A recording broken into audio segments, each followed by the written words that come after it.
TikTok,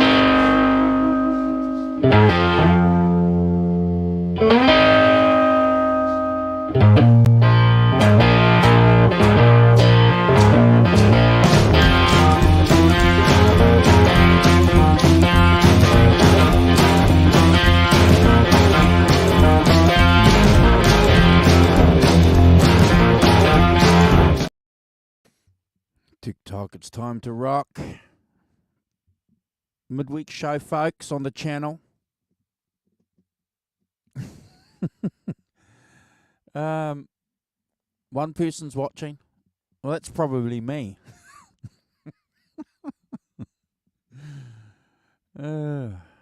What's happening? I'm just trying to fix my mic stand. Gosh. Every time I go off air, I have to stand it up so I don't bang my mic when I'm not doing the show.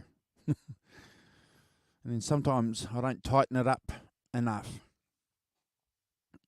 Anyway, that's enough about mic stands. What's been happening, folks?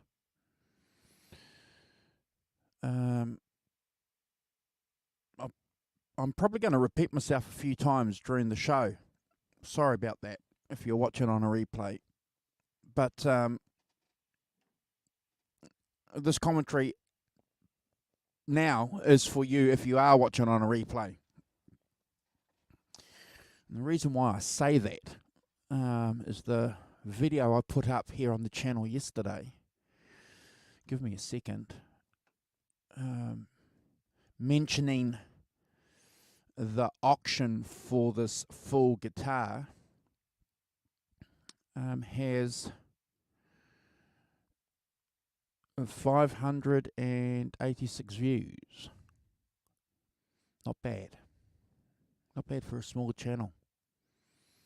And that was only for a 1 and 5 second video.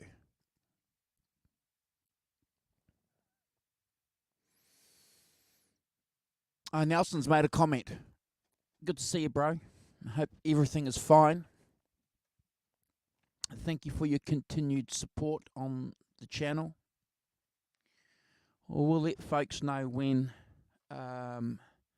we can have channel memberships back again. We'll let everybody know, and we'll invite you to support the channel via channel memberships when that becomes open to us again. I want to do a couple of shout outs while I can. I want to do a shout out to the Rock Professor, who is away on his guitar breaks vacation. What a great thing that he does there. He does this annually. He's been on the channel for 4 years, and he's done this for 4 years. He's promised to send some video for us to put up on the channel. So I'll remind him about that, if he can send us some video. But if you're friends with Simon on Instagram or Facebook, he's got a couple of posts up there. And what I'll do during the course of the show, I'll attach those links for you guys if you want to go and check the Rock Professor out. Actually, I can probably do that now.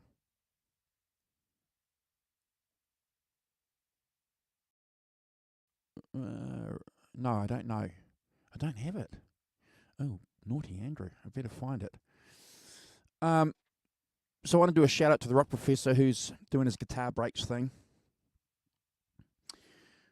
And a shout out to John ZD351, who joined Brad and I for a bit of fun on the channel on Sunday.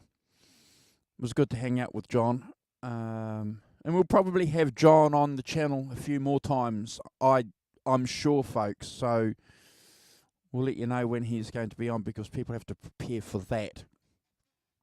What else did we do? Thank you to everybody who watched the Van Halen tribute show that we did. That's got a few views as well. So thank you for those people. We have Holly here. We have Derek here. Gretch, Zeppelin, and Hugh, and Nelson. Thank you guys for joining us.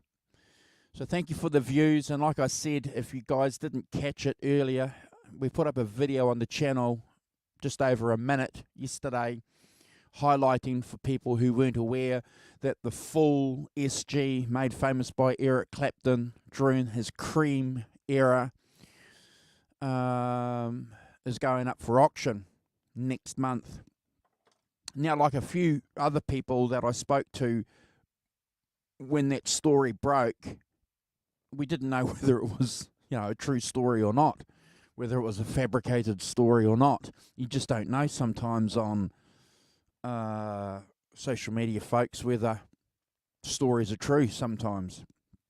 But it turned out to be, I consulted with Michael also, and Eric Clapton nut on the channel, if he had heard that, and he said yeah, and shared some posts with me.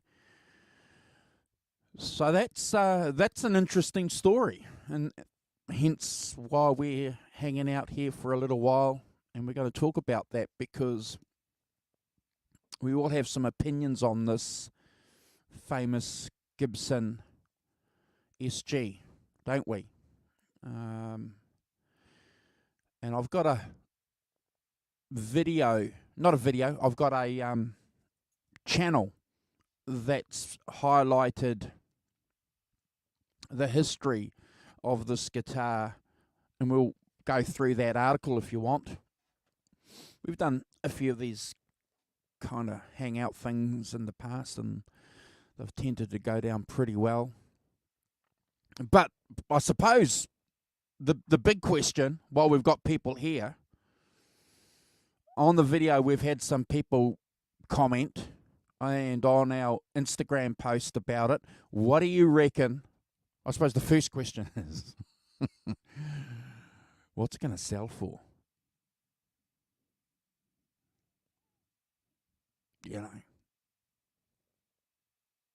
I'm reading, like a lot of you, I suppose, reading a lot of, most people are saying over $1 million.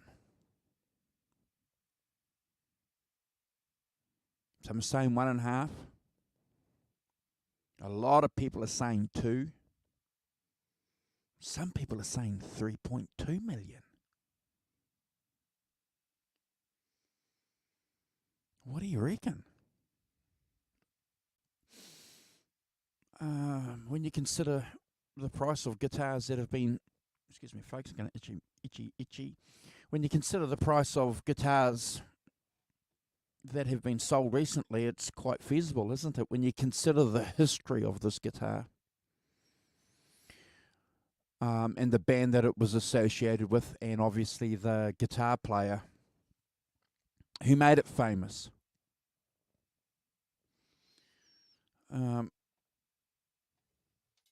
While we're talking about the guitar, I've done a review. I think I've done a review. I don't know. But here's a book that came out recently called Cream, Clapton, Bruce, Baker, Sitting on Top of the World, San Francisco, February to March 1968, when Cream were at their high point. The author is a guy called Eduardo Genzolini, an Italian guy, young fellow. It's a fantastic book. I know that Jim's got this book, Jim Thunderflash, who's a very good friend of the channel. And there's another good friend of the channel too. I'll attach his video. He's done a wonderful review on this, and I'll do one too. But he's done a wonderful review on this. It's a guy called Mark from My Blues Guitar. Has done a wonderful review of this book. And there's a, without giving too much away, there is a little bit in here about the full guitar that you need to read. And we won't be reading this, folks. When when we talk a little bit later. But there is some interesting information on the full guitar in here. So my blues guitar, if you're not familiar with Mark, I'll attach that his channel and his review. And he this morning put up a video too on his channel talking about this guitar going up for auction. So, you know, there's a lot of Clapton nuts, cream fans out there. We know I've had a bit of a chat with Eric Clapton earlier on the video that we put up. He, as per normal, when we have conversations about who's better, the Rolling Stones or the Beatles, here's a simple answer: cream. So, as per his modus operandi, he did that today too on the video. I'm just going to read some of the comments, folks, while I've got you here. Thank you, Holly, for joining us. Always a pleasure. There he is there, Derek. Good morning. Good to see you, brother. Thank you for hanging out with us. Our friend from North America, Canada, Greg Zeppelin. Good to see you, brother. Our friend from Scotland, our brother, Hugh Cordwell. Good to see you, bro. Thanks for hanging out with us. And here he is, John ZD351. Good stuff. Good to see you, bro. Love you. Thank you. Know exactly what that comment means.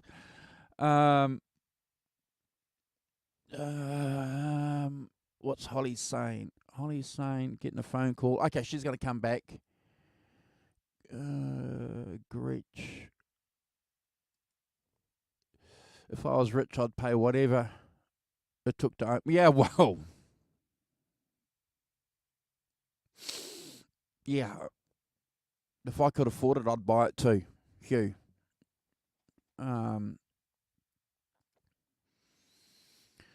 What did his other guitars go for? Well, remember for a long time, Blackie held the record when he did the Crossroads auctions.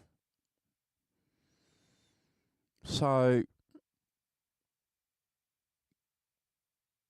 and let's be clear, folks, Eric's not selling this guitar. And when we go through the article soon, it's been sold by the current owner. So Eric's not selling the guitar. The current owner is. And we all know that if Eric does sell gear, we know where the funds go. It goes to his Crossroads centres, or centre. Here he is, the Rock Professor. We were just talking about you, the Rock Professor. We hope your ears were burning. They're all nice things, of course. So what do you think this great guitar is going to go for, folks? Clearly it's going to be over $1 million.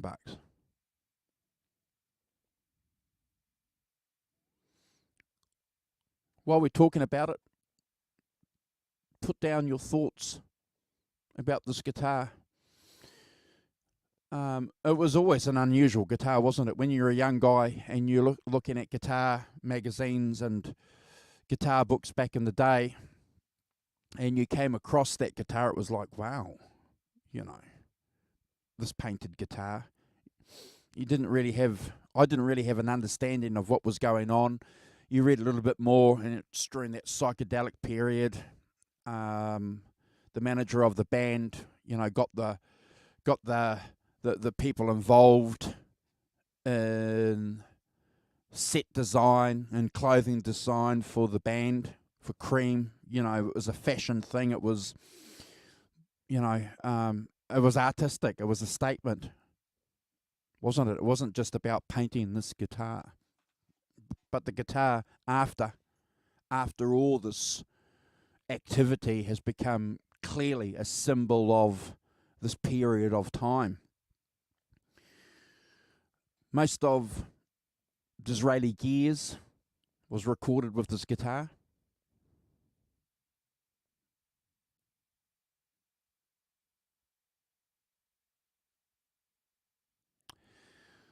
So that in itself is a valuable thing for the guitar when you consider how important Disraeli gears is in rock and roll music.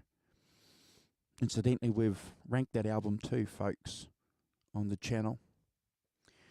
And it's probably an album that's worth us revisiting again at some stage. I reckon the guitar's going to go for about $2 million.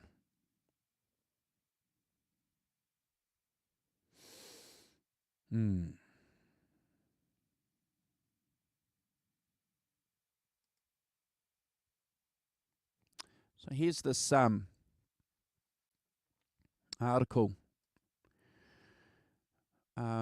At the top, excuse me, folks. At the top of the chat, I've included the website.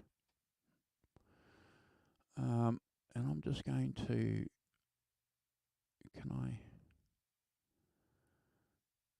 hold on, what can I do here? Give me a second, folks. Right. So this is the article that I've been using over the years. Fabrications HQ is the website, and I'll be including their link on this description so that they can get recognition for compiling all this information. There's also a great vintage guitar magazine article that came out a few years ago too, that's online, that plots a little bit of this history. So I'll attach that link too, and if we've got some time, we might even have a look at that. Actually, we probably will pull that one up because it's got some great photos. But if you just bear with me, folks, so I'm not going to read the whole article. I'm just going to talk about some points here that it makes. So it's, as we would probably all agree, it's a classic psychedelic statement of an important period during rock and roll history. Now, originally, this article talks about how early on it was generally cited that George Harrison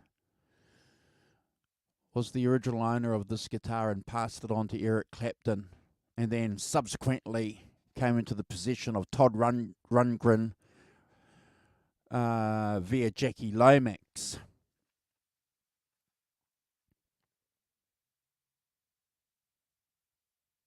But in 2008,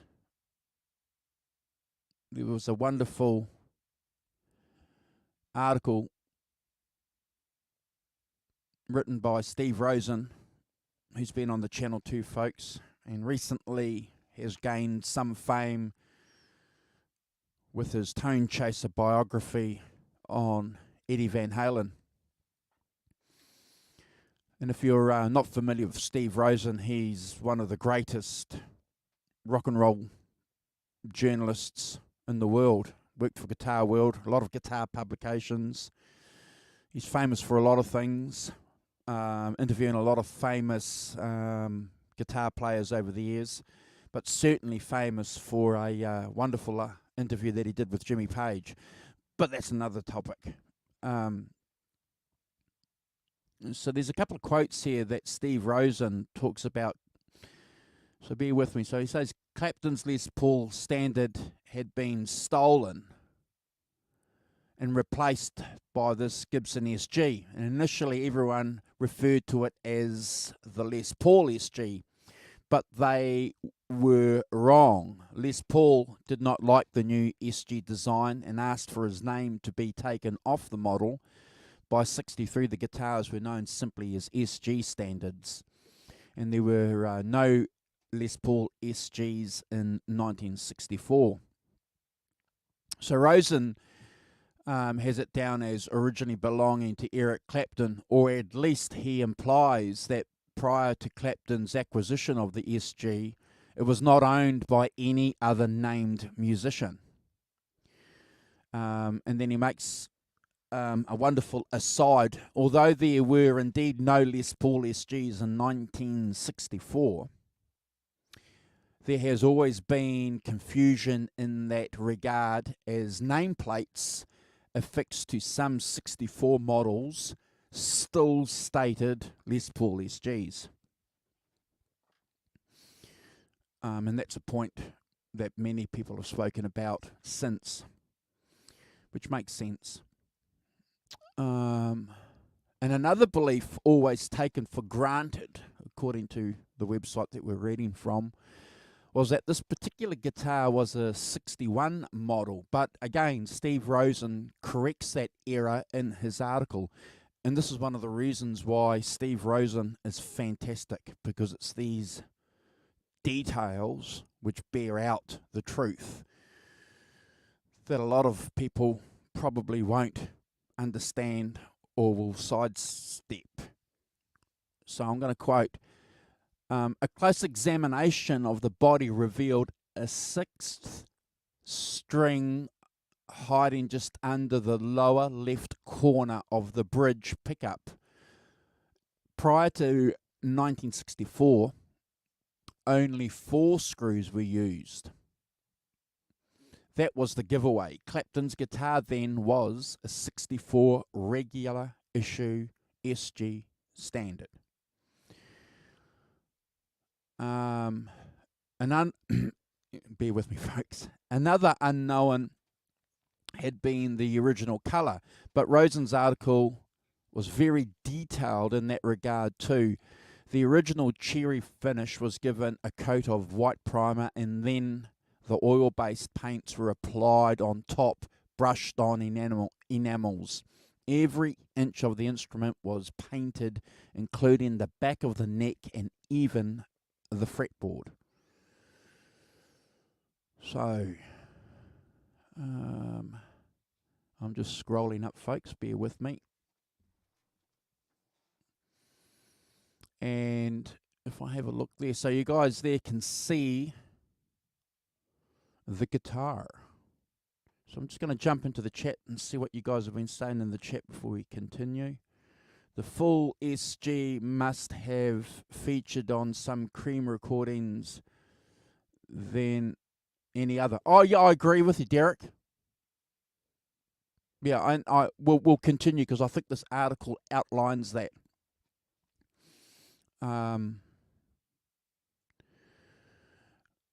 And we're scrolling up, folks, and here we go. So there's a famous photograph there of Clapton with the full, and Todd in '73 with it.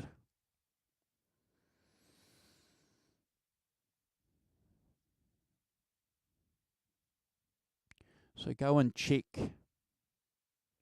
this article out, folks, if you want. It's well worth having a look.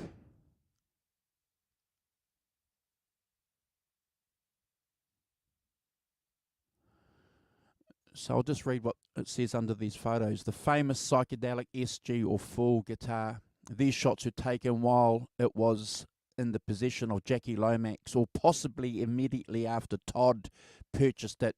Note the two non-original gold control knobs. When Rundgren became the owner, he had the paint retouched, body sealed, and the guitar restored to more closely match its Clapton and Cream days. Good idea.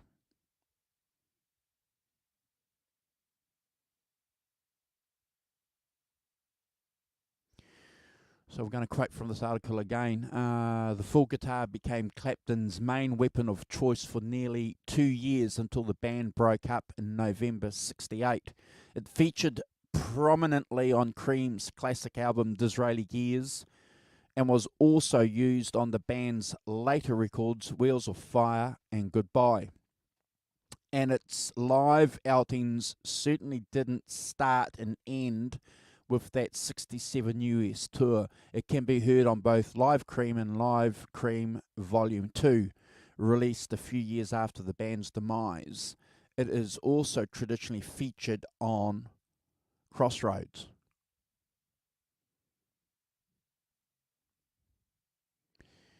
But there's discussions about that.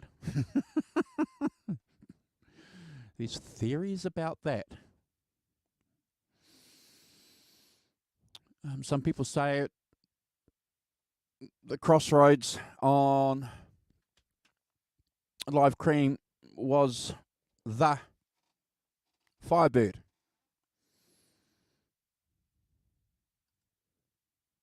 Going back to the chat. Subscribe to our Telegram channel. Oh, yes, please, if you want to. That sounds cool. It defines the psychedelic 60s. Look, it does for me, Hugh. You know, George Harrison's rocky guitar comes in as number 2 for me. But the number 1 will certainly be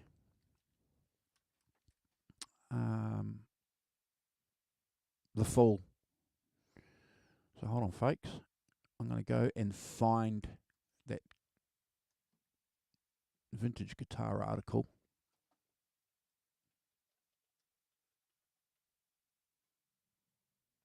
Vintage guitar, The Fool.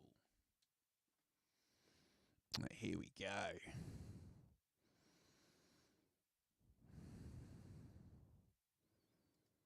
And give me a second.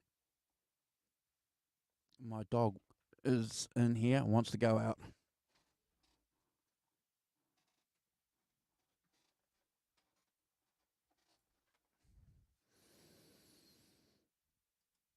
Right.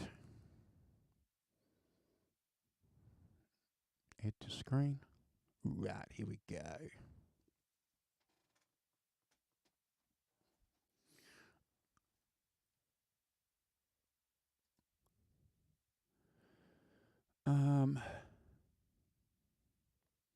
Clapton's Fool. History's greatest guitar, with a question mark. I'll attach a link on the video to this article as well too, folks. I don't want to get into trouble for plagiarizing anybody's information. We're just sharing information here. There it is there. Look at that. That's just phenomenal.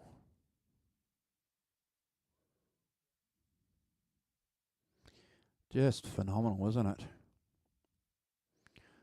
I've been fortunate over the last 20 years to see 2 really good replicas.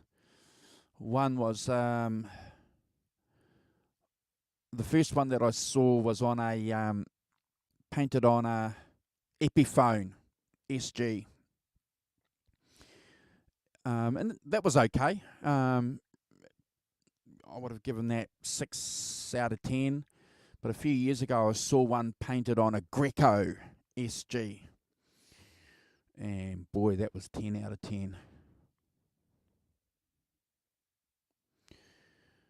So you get rid of that.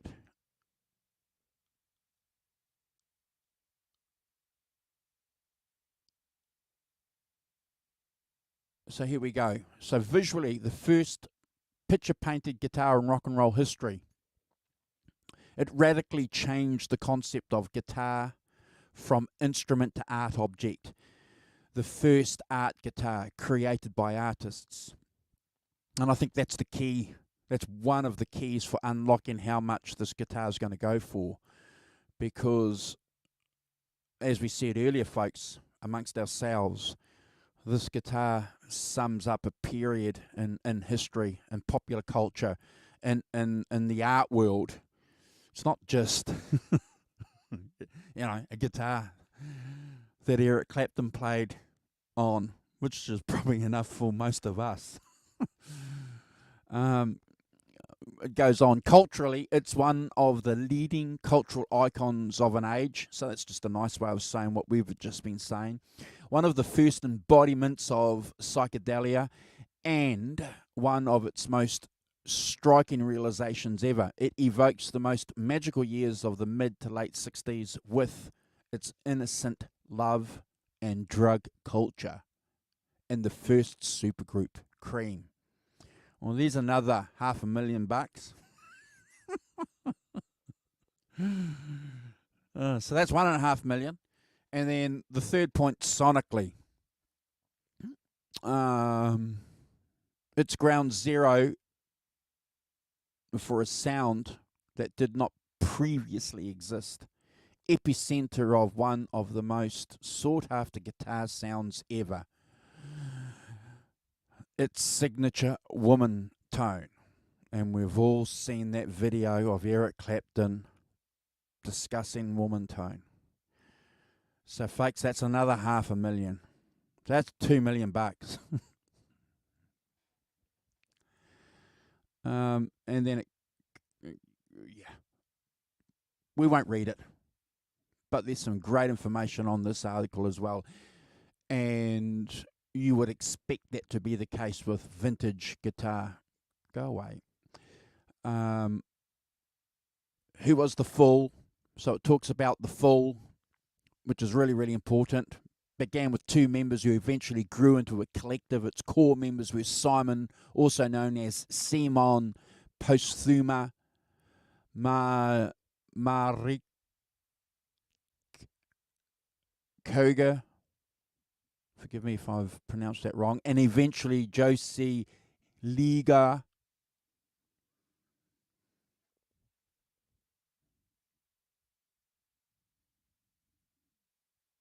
The Fool painted John Lennon's Rolls Royce.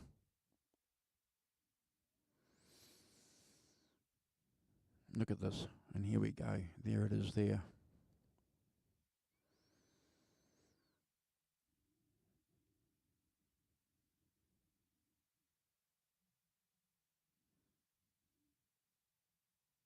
Interesting little point in here. Ginger Baker once remarked that Koga was one of the best tambourine players he had ever heard. And we all know that Ginger was very much a stickler for people keeping time. So that's how he would have been probably measuring this person as a tambourine player, the timing.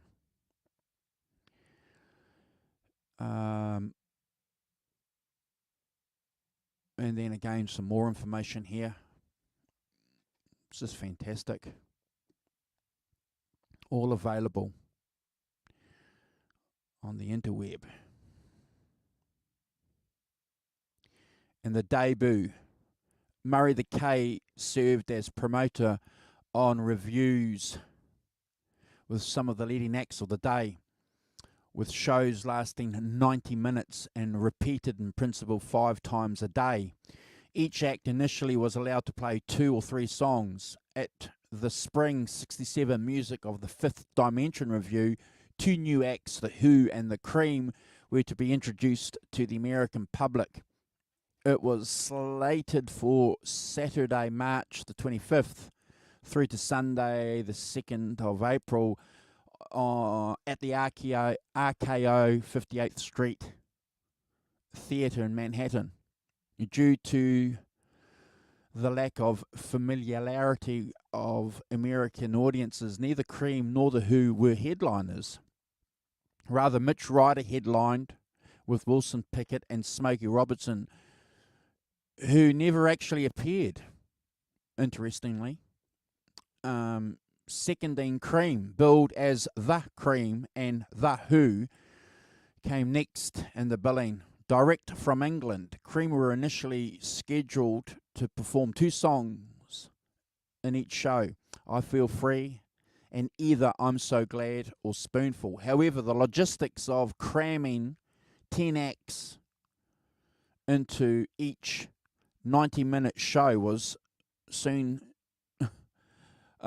took over, and they were encouraged to perform only 1 song, I Feel Free. And even then, they were told to cut its length so the next act could take the stage on time.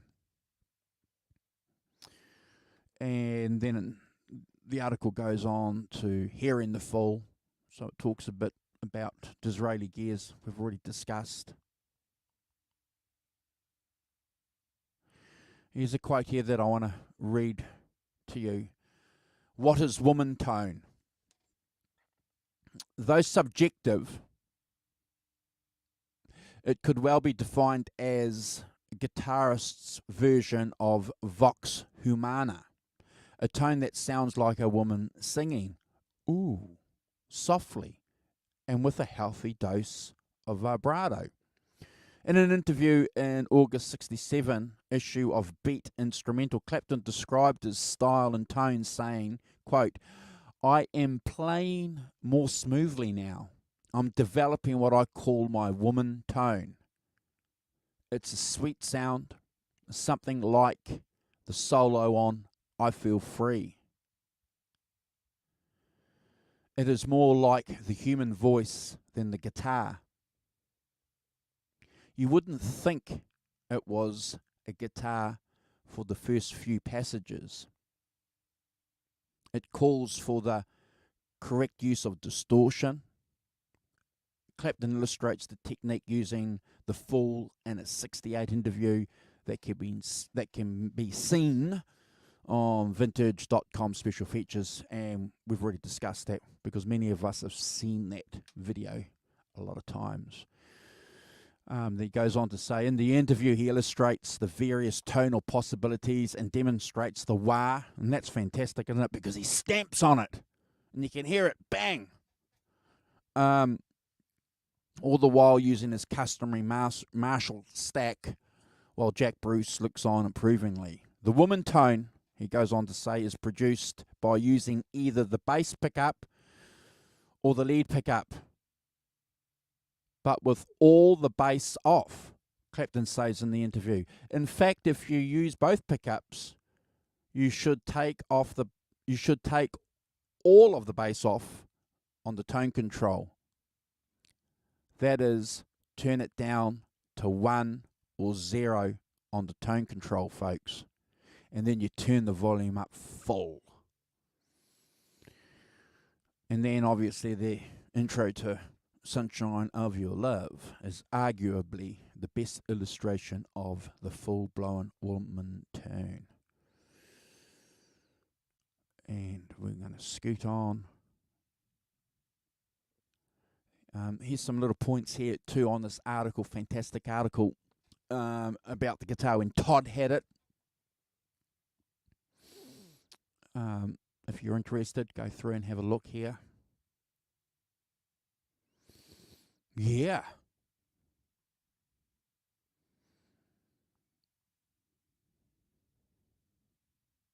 There it is.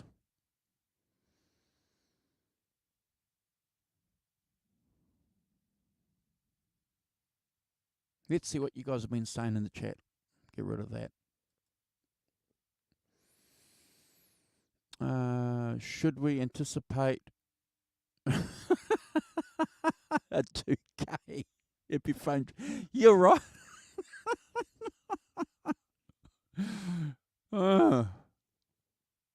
Yeah. Well, we saw it, didn't we, with Kurt Hammett and the Greenie. You know, they came out with the 50K one, and then the 20K one, and then the 10K one, and the 2K Epiphone one. So yeah. Who knows? I was going to ask the question.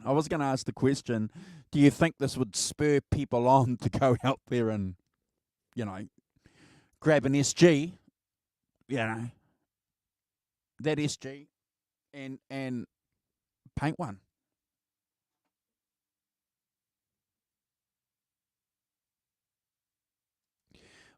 Vintage brand guitars do a replica too. Do they really, Hugh? Of the Fool? I'm familiar with vintage brand guitars. I had a vintage. I've still got it. A vintage Lemon Drop. I haven't seen I'm interested. L&M Guitars. Hey, bro, good to see you. Finally got to make it to a live once, but I'll be lurking. Oh, it's always a pleasure. Appreciate you jumping on, saying hi. I'm going to let you folks go. I just wanted to jump on and just share with you in our community here. I'm sure a lot of other channels will be doing this, and that's one of the great things about what we do, and one of the great things about social media is that we can be positive on it. I'm going through a Cream SG phase. Been listening to Cream all afternoon. Oh my gosh, that band. That band just... Oh, what a band. Vintage Tribute oh, okay, so Derek's saying the Vintage Tribute came out quite a while. Well, wow, I missed that. Oh, yeah. Okay, I might have to do some research on that. I missed that, Derek. And he's grabbing his paint out now. Rock Professor, go and do some jamming. Good to see you, mate. Thank you for hanging out with us. Send us some videos. I've been telling people at the beginning of the show to go and follow you on social media, and I'll attach the Rock Professor's links here. If you're watching on replay and you want to go and check him out while he's over in Italy, drinking Italian wine.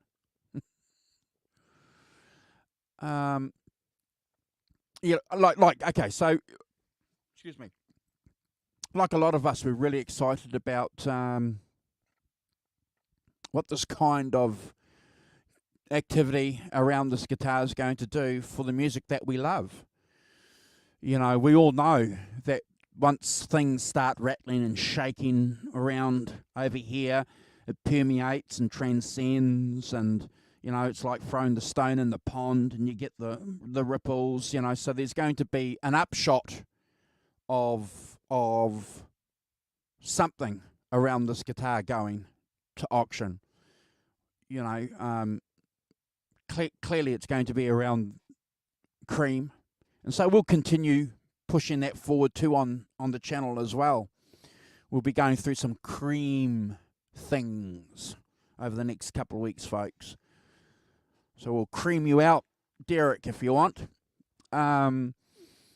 Certainly Eric Clapton. People will be interested in following Eric Clapton. You know, so there's going to be the snowball effect of interest in this music that we love. And you know that's never a bad thing. You know, it's never a bad thing at all. It's always something that we want to celebrate and continue advocating that people at least listen to. You know, the music that drives us forward. Still, speaking of music driving us forward, see that poster there? See that Led Zeppelin poster? That's new. That's where it's going to stay. I spent the afternoon taping it down on some board. And if you weren't aware, one of the reasons why we picked orange, I've let you guys know this a couple of times. If you paid attention to some of the shows that we've done, you know, I always like the orange on Led Zeppelin. On Led Zeppelin once, oh yeah, we're going to pinch orange. That sounds rude. Yeah, well, John, fresh cream.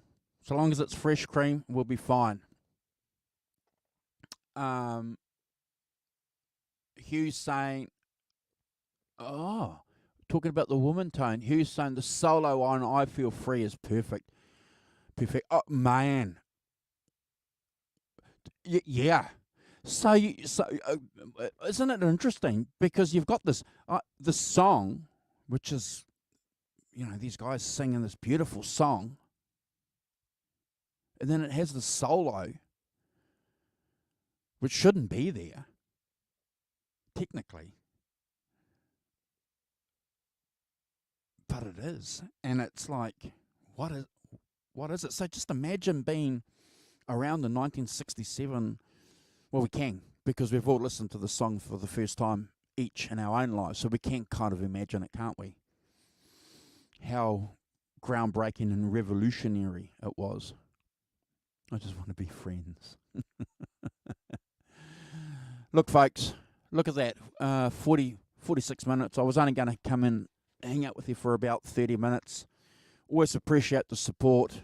If you guys are interested in doing anything with us later on, give me a yell.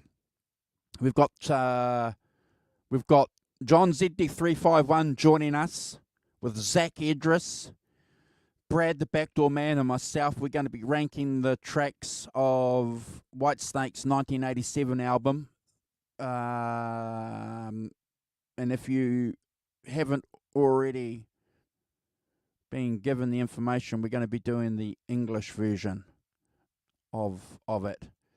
So we look forward to that. Zach Edris, we've been told, well, we know this because we've had Zach on the channel ranking a Whitesnake album with us, but he's a John Sykes nut and an expert. So I do personally look forward to the insight and opinions and the rankings that Zach is going to bring, because he's a hell of a guitar player himself, heavily influenced by John Sykes.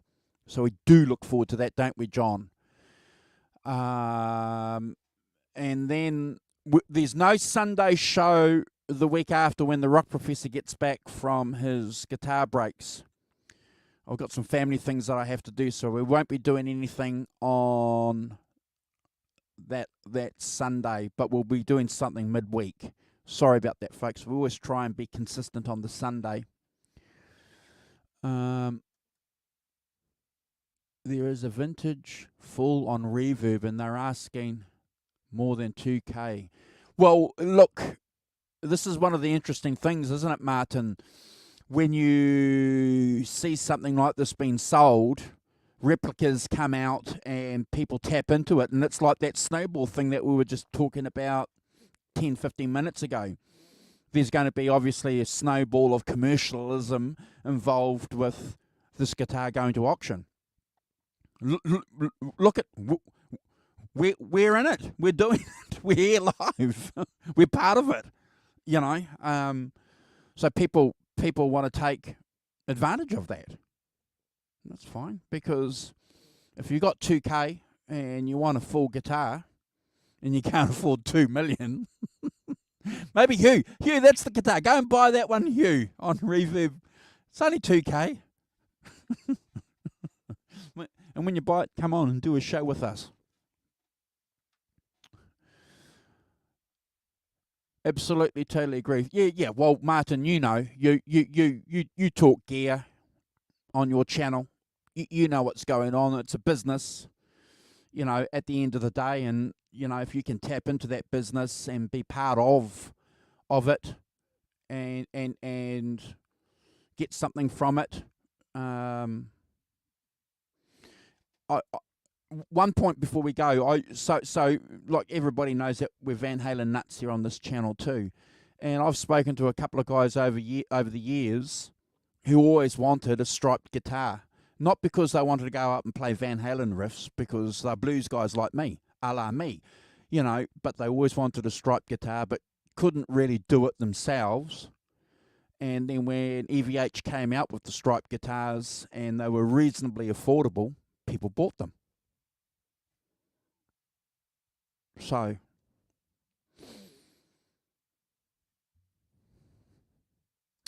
Hugh, let me know what you're going to do about that. If you are going to paint your SG, send me some messages, because, I've got an SG too. And I can't pay for shit though. So, I'd love... Let's talk about it, because if that's something that you're seriously contemplating doing, I'd love to be involved in how that's going to go. Maybe that's something that we can talk about on our channels. Yeah, might be an interesting project. Anyway, folks, please go to our channel, friends. You'll see L&M Guitar there. Go and subscribe to them. Our friend Hugh Caldwell is there. John ZD351, he's not there. I'll better put John there. I'll better put John there. But thank you for hanging out with us. Please share our links if you like what we do. And if you're watching on replay and you do subscribe to our channel, every day I go into behind the scenes and I can see the people that have subscribed and I subscribe back. We're not one of those channels that asks you to subscribe and we don't subscribe back. I think it's a mean thing to do. You know, if you're running a YouTube channel and people are subscribing to you, take the time, take the effort, stop being mean, and go and subscribe to everybody that's subscribed to you. Go and help people. A subscription helps the channel.